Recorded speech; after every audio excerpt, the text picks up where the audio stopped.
Good morning, friends. Welcome to online classes. We are discussing about the C++ language. Last topic हमने discuss किया था C++ में polymorphism के बारे में. Now our next topic is constructor in C++. Friend, normally हमारे पास सबसे पहले क्वेश्चन आता है कि what is the constructor. Constructor के बारे में अगर हम डिस्कस करते हैं तो कंस्ट्रक्टर बेसिकली देखा जाए तो कुछ भी नहीं है. Constructor is an just like a normal member function of a class, but it should have some kind of specialty. जैसे कि क्लास के अंदर आप डिफरेंट वर्क करने के लिए आप डिफरेंट मेंबर फंक्शंस को आप क्रिएट करते हैं, ठीक है. तो यहाँ पर कंस्ट्रक्टर के लिए बताया गया है कि साहब हम चाहते क्या है कि क्लास में कुछ ऐसा वर्क हो जिसमें आपको, जैसे नॉर्मल मेंबर फंक्शन को आप ऑब्जेक्ट के थ्रू कॉल करते हैं तब वो अपना वर्क करता है, तो अगर आप कॉल नहीं करते तो वो अपना वर्क नहीं करता. तो हम चाहते हैं कि एटलीस्ट हमारी क्लास में कोई ऐसा एक मेंबर फंक्शन हो जो कि ऑटोमेटिकली एसोसिएट हो जाए, कॉल हो जाए कि जब हमारा क्लास का ऑब्जेक्ट क्रिएट हो.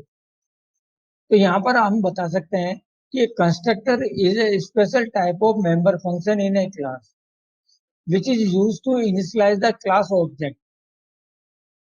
यानी कहने का मतलब है, आपके ऑब्जेक्ट के बारे में हमने पढ़ा कि व्हाट इज ऑब्जेक्ट. मैंने कहा था कि ऑब्जेक्ट आपका क्या है, कि object is the class variable वो which represent all the class member as the record form.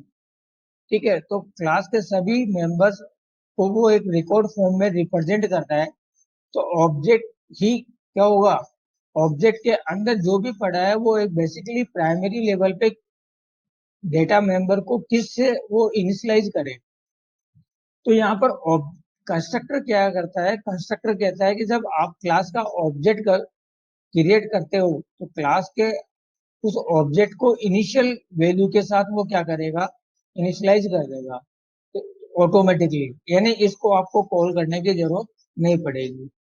अब कंस्ट्रक्टर के बताया गया कि साहब कंस्ट्रक्टर की कुछ स्पेशलिटी भी है कि constructor should have same name as the class name. Constructor यानी नॉर्मल मेंबर फंक्शन जो बनाते हैं उसका आप कोई भी नाम दे सकते हैं, बट कंस्ट्रक्टर का नाम वही होगा जो क्लास का नाम होगा. It will automatically call when an object will defined of the related class. जब आप किसी क्लास का ऑब्जेक्ट आप बनाते हो तो ऑब्जेक्ट बनाने के साथ ही कंस्ट्रक्टर भी क्या होगा, ऑटोमेटिकली कॉल हो जाएगा.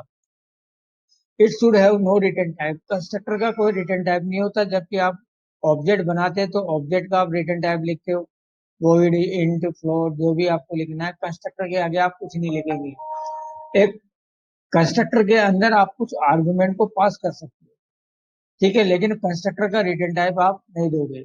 यहाँ पर कंस्ट्रक्टर की कुछ बताएगी कि सब कंस्ट्रक्टर की कुछ स्पेशलिटी है. यानी when you will create a constructor तो आपको क्या क्या चीज ध्यान रखनी है. तो पहला लिखा हुआ है कि it must be member function of a class. यानी क्लास के अंदर ही ये डिक्लेयर किया जाएगा, क्लास का मेंबर फंक्शन ही होना चाहिए.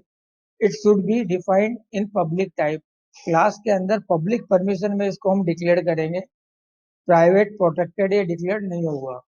It should have no return type. इसका कोई रिटर्न टाइप नहीं होगा. It will automatically call when an object will create और डिक्लेयर. जब क्लास का ऑब्जेक्ट डिक्लेयर करते हैं अपन किसी भी फंक्शन के अंदर तो ये अपने आप ही कॉल हो जाएगा और ऑब्जेक्ट को इनिशियलाइज कर देगा. यानी इसको नॉर्मली कॉल करने की जरूरत नहीं पड़ती, ऑटोमेटिकली कॉल होता है. It should have same name as the class name. इसका क्लास का नाम होगा, वही नाम से इसको डिफाइन किया जाएगा. फॉर एग्जाम्पल, आपने क्लास बनाई, क्लास सैंपल पब्लिक, और यहाँ पर आपने जो डिक्लेयर किया ये सैंपल, ये आपका कंस्ट्रक्टर होगा. अब नेक्स्ट टॉपिक हमारे पास आता है टाइप ऑफ कंस्ट्रक्टर. कंस्ट्रक्टर की अगर हम बात करते हैं तो there are basically we can use a constructor in the four types. पहला आपका पास है डिफॉल्ट कंस्ट्रक्टर. फिर हमारे पास है no argument no parameterize constructor, argument और पैरामीटराइज कंस्ट्रक्टर, और कॉपी कंस्ट्रक्टर. ठीक है, तो सबसे पहले हमारे पास आता है डिफॉल्ट कंस्ट्रक्टर। डिफॉल्ट कंस्ट्रक्टर का कॉन्सेप्ट आता है कि अगर हम क्लास के अंदर किसी भी तरह का कोई कंस्ट्रक्टर नहीं बनाते, तो यहाँ पर कंपाइलर खुद क्या करेगा, उस क्लास में अपनी तरफ से एक कंस्ट्रक्टर को रिप्लेस कर देगा, जो क्लास के ऑब्जेक्ट को डिफॉल्ट वैल्यू के साथ इनिशियलाइज करने का काम करता है।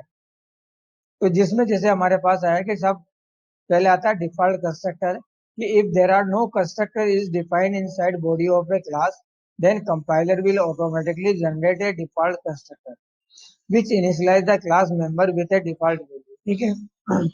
तो ये ध्यान रखिए, नॉर्मली अपन प्रोग्रामिंग में कोई भी जैसे वेरिएबल काम में लेते हैं, अगर उन वेरिएबल को डिक्लेरेशन टाइम अगर उनमें कोई वैल्यू नहीं दिया आपने, और आप उनकी उनको जब प्रिंट कराते हो, तो कंपाइलर क्या करता है कि एरर जनरेट कर देता है कि भैया इनकी इनिशियल वैल्यू क्या है ये पता नहीं है, और फिर भी अगर आप उसको इग्नोर करते हो तो एक गार्बेज वैल्यू को वो रिप्लेस करके दे देता है। ठीक है। जबकि यहाँ पर ऐसा नहीं है, अगर आपने क्लास में डेटा मेंबर डाले हैं, अगर उनमें कोई वैल्यू आपने नहीं डाली, तो यहाँ पर कंपाइलर के द्वारा डिफॉल्ट कंस्ट्रक्टर क्रिएट किया जाएगा, और वो क्या कर देगा, उनके अंदर अपनी एक वैल्यू रिप्लेस कर देगा जो डिफॉल्ट वैल्यू की तरह ट्रीट की जाएगी। तो जैसे आपने यहाँ पर एक एग्जांपल लिखा है कि क्लास नंबर, ये वाला आपका एक एग्जांपल है जिसमें आपने लिखा यहाँ पर,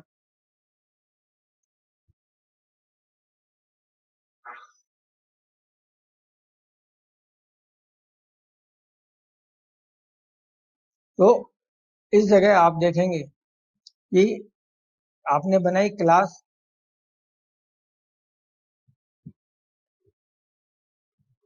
नंबर, और इसमें आपने दो डेटा मेंबर लिए, ए कोमा बी। पब्लिक पोर्शन में आपने डिक्लेयर किया वॉइड शो।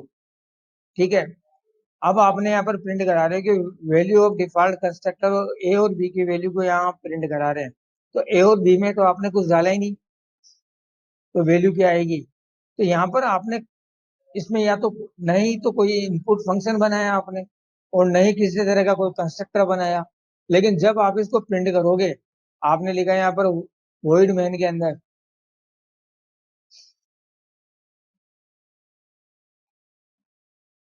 वॉइड मेन, और आपने यहाँ पर नंबर का एन ऑब्जेक्ट बनाया और शो प्रिंट किया, तो यहाँ पर आपका जो आउटपुट आएगा, वो आउटपुट जो होगा वो एक डिफॉल्ट वैल्यू के साथ प्रिंट होगा आपका।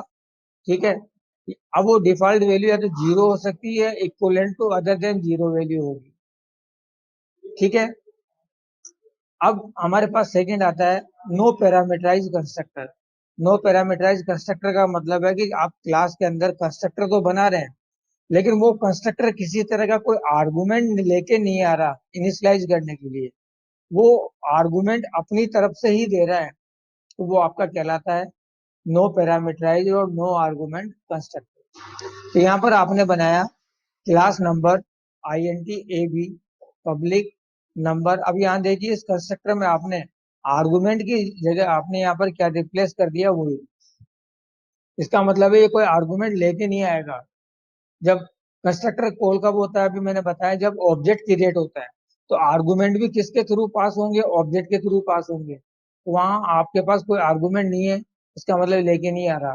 यहाँ पर ये वैल्यू डाल रहा है, आपने जैसे डाला A equal to 5, B equal to 3, तो ये 5 और 3 कंस्ट्रक्टर की तरफ से ही वैल्यू जा रही है इनमें, न कि ये आर्गुमेंट लेके आ रहा है। या आप इसकी जगह ये भी लिख सकते हैं A equal to zero, B equal to zero, तो यहाँ पर इनकी वैल्यू जीरो से इनिशियलाइज हो जाएगी। अब आपने यहाँ पर शो किया कि show C out A equal to A की वैल्यू, बी इक्वल टू बी की वैल्यू, तो यहाँ पर आपका आउटपुट आएगा A equal to 5, B equal to 3। अब आपने यहाँ पर लिखा वॉइड मैन नंबर का एन और एन डॉट शो, तो ये आपका आउटपुट शो होगा यहाँ पर, ये आउटपुट लिखा हुआ है। आप जब प्रिंट करेंगे तो ये आउटपुट आपको मिलेगा value of no parameterize constructor. अगर आपने 5 और 3 डाला है तो A equal to 5, B equal to 3 मिलेगा, और अगर आपने जीरो जीरो डाला है तो A equal to zero, B equal to zero यहाँ पर रिप्लेस होगा। फिर तीसरा हमारे पास आता है पैरामीटराइज कंस्ट्रक्टर। पैरामीटराइज कंस्ट्रक्टर हमें क्या कहता है कि पैरामीटराइज की आपका कंस्ट्रक्टर कॉलिंग टाइम पे कुछ वैल्यू लेकर आए क्लास के डेटा मेंबर को इनिशियलाइज करने के लिए, तो वो आपका कंस्ट्रक्टर कहलाता है पैरामीटराइज्ड या आर्गुमेंट कंस्ट्रक्टर। तो if there are if there is a constructor defined inside body of a class, but it should take few argument.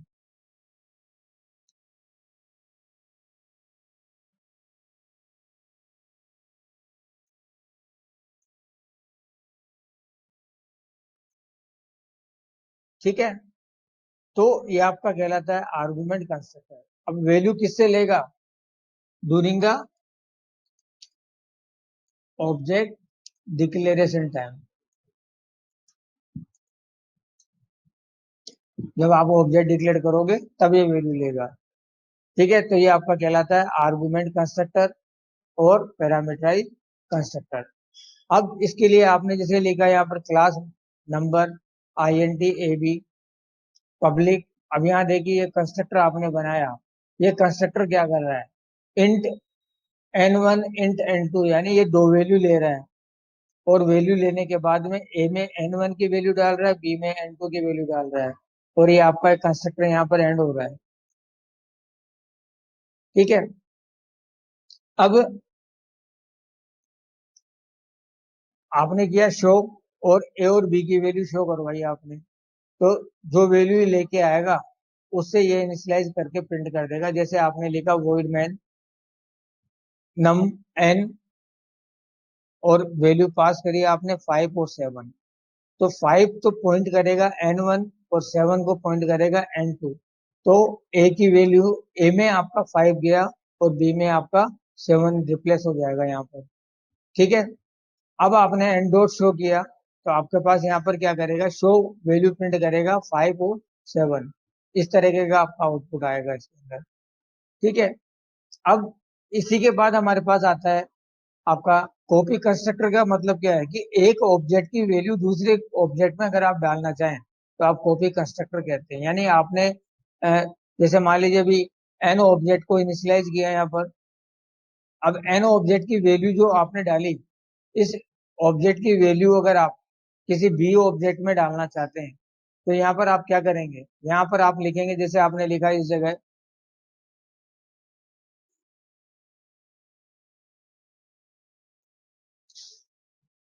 Number का N2 इक्वल टू N। तो ये आपका क्या हो गया? ये आपका कॉपी कंस्ट्रक्ट हो गया। या इसको आप ऐसे भी लिख सकते हैं, नंबर का N2, और यहाँ आप लिख सकते हैं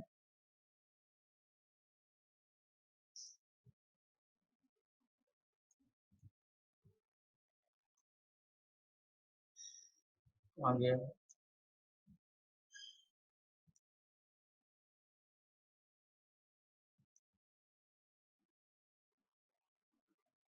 N। तो ये मेरी, ये स्टेटमेंट मेरा कहलाएगा कॉपी कंस्ट्रक्टर।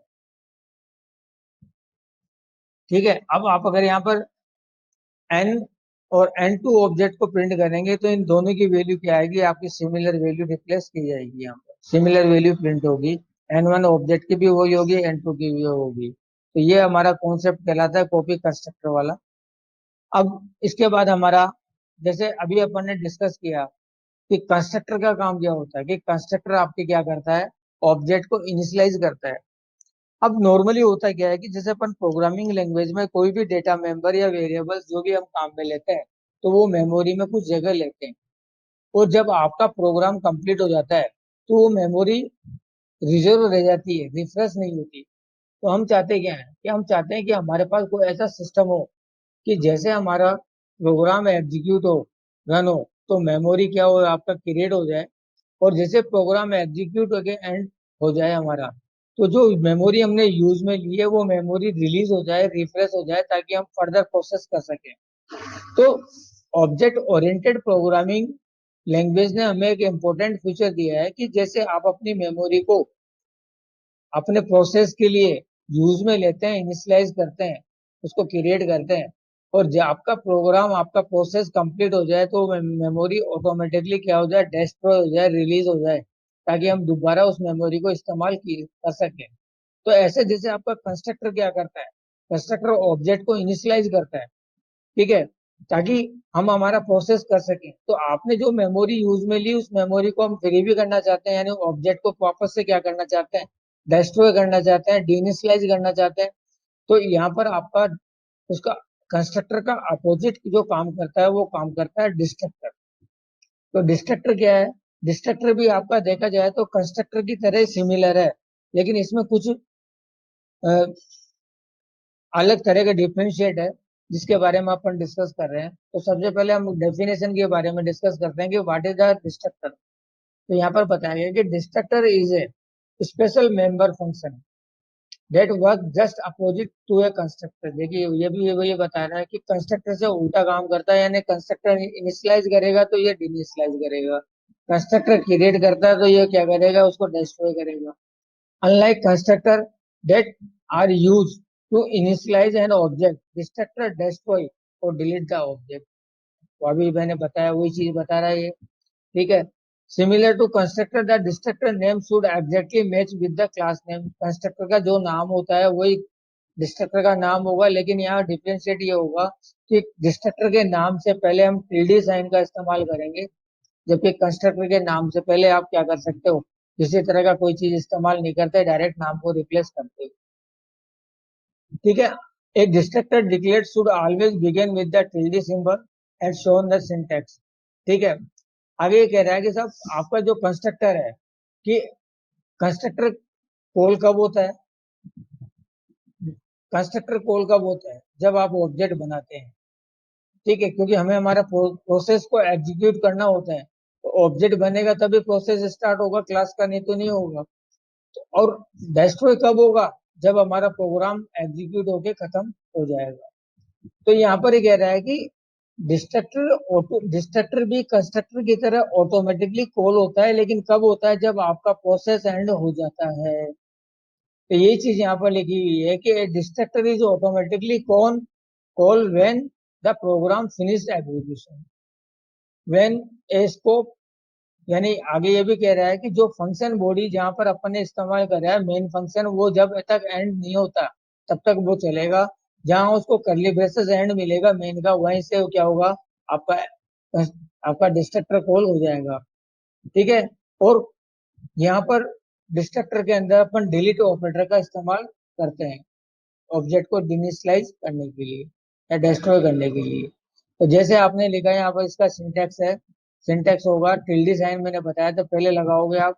और कंस्ट्रक्टर का नाम क्या होता है, जो क्लास का नाम है, तो डिस्ट्रक्टर का नाम भी वही होगा। अब आपसे कई बार पूछ लेता है कि what is the difference between constructor and destructor, ठीक है। तो आप ये भी कह सकते हैं कि constructor should have same name as the class name, while destructor also should have same name as the class name, but it should be begin with the tilde sign. Constructor is used to initialize or create the object, while destructor uh, is used to deinitialize or destroy the object. Constructor will automatically invoke or call during the object declaration time, while destructor will will be automatically execute after finish the program, after finish the process. जब process खत्म हो जाएगा तब ये call होगा, यानी एक तो बिगिनिंग पे कॉल हो रहा है और एक एंडिंग पे कॉल हो रहा है। एक constructor should have few arguments while destructor should have no argument. Constructor में कुछ आर्गुमेंट आप डाल सकते हैं, जबकि डिस्ट्रक्टर में कोई आर्गुमेंट नहीं डाल सकते अपन, ठीक है। There are more than one constructor can be use in a class. एक क्लास में आप एक से ज्यादा कंस्ट्रक्टर का इस्तेमाल कर सकते हैं, लेकिन यूनिक कंस्ट्रक्टर, डुप्लीकेट नहीं, यूनिक। यानी आप नो आर्गुमेंट कंस्ट्रक्टर काम में ले लें, आप आर्गुमेंट कंस्ट्रक्टर काम में ले लें तो वो एक्सेप्टेबल है, या मल्टीपल आर्गुमेंट कंस्ट्रक्टर ले लें। लेकिन कंस्ट्रक्ट यहाँ पर डिस्ट्रक्टर के एक क्लास में एक ही डिस्ट्रक्टर होगा, डुप्लीकेट डिस्ट्रक्टर यहाँ पर अलाउड नहीं होंगे। तो यहाँ पर ये पांच basically there are 5 differentiate between a constructor and destructor, ये चीजें आपको याद रखनी है।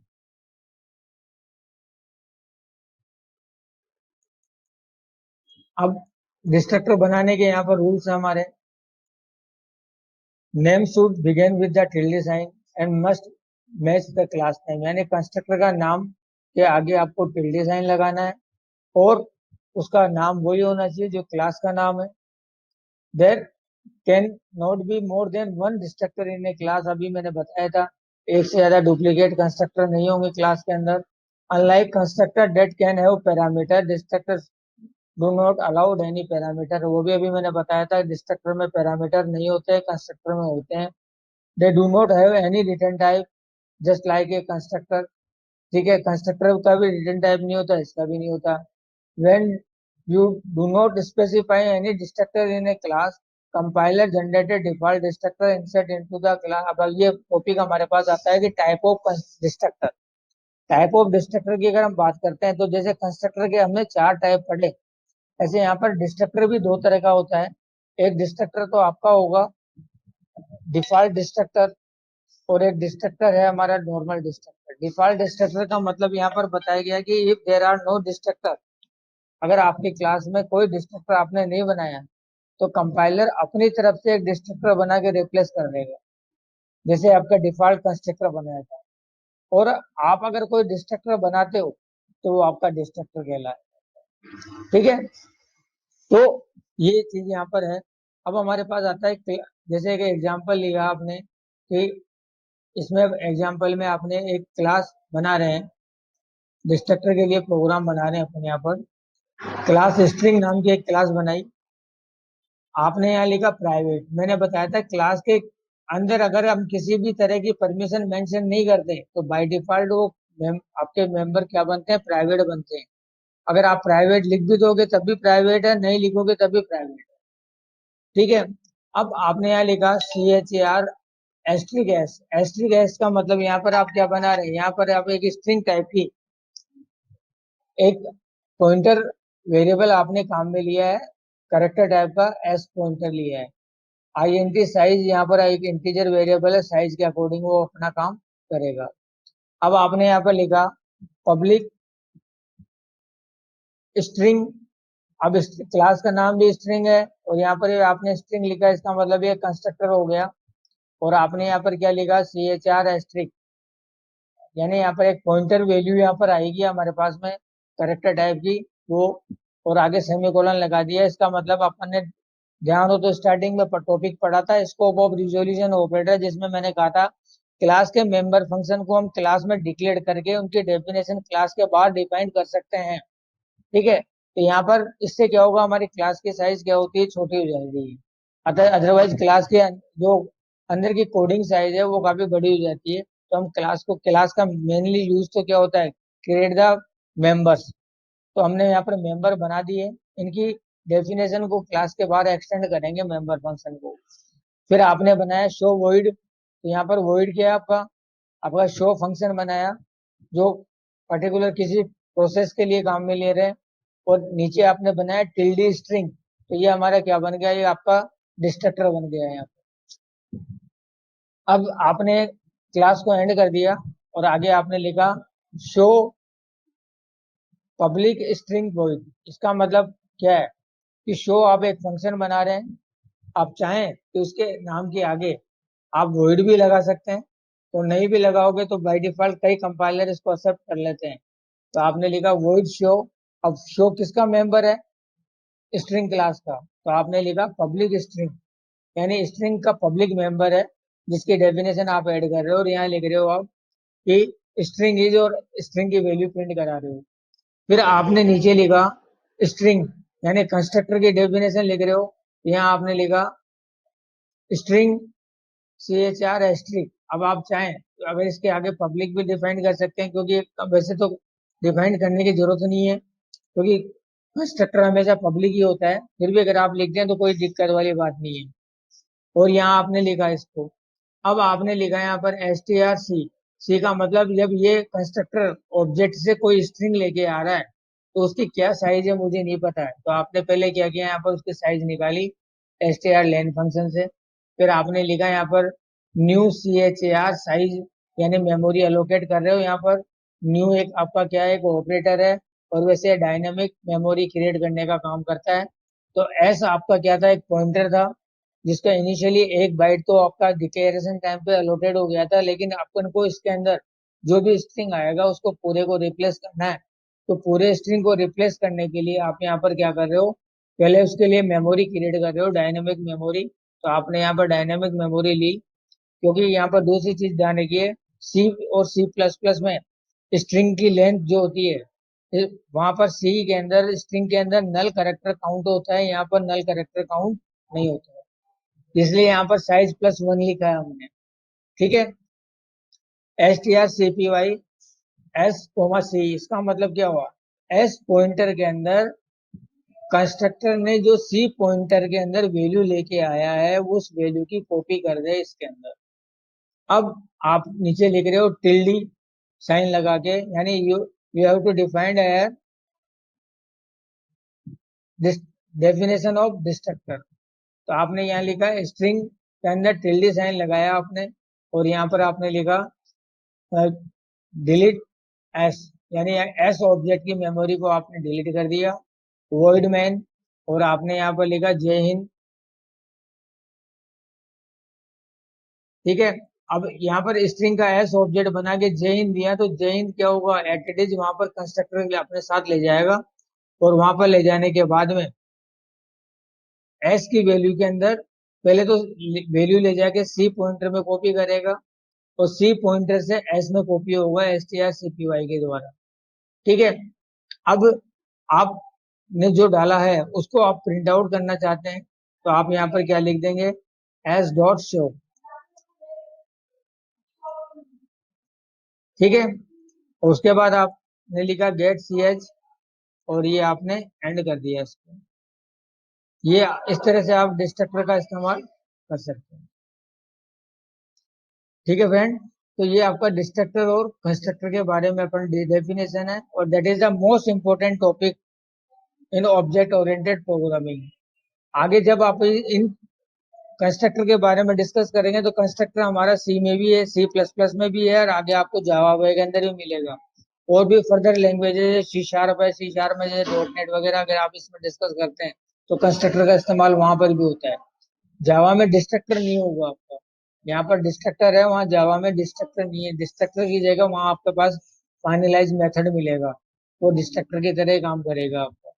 ठीक है, तो इनके टॉपिक्स के बारे में अगर अपन डिस्कस करते हैं तो ये हमारे प्रैक्टिकली टॉपिक पे देखा जाए तो काफी इंपॉर्टेंट टॉपिकों में से एक टॉपिक होता है, और जिसके बारे में आप इसमें जितने डिटेल्स आप यूज में लेंगे उतना ही ज्यादा आपके लिए बेनिफिशियल रहेगा ये।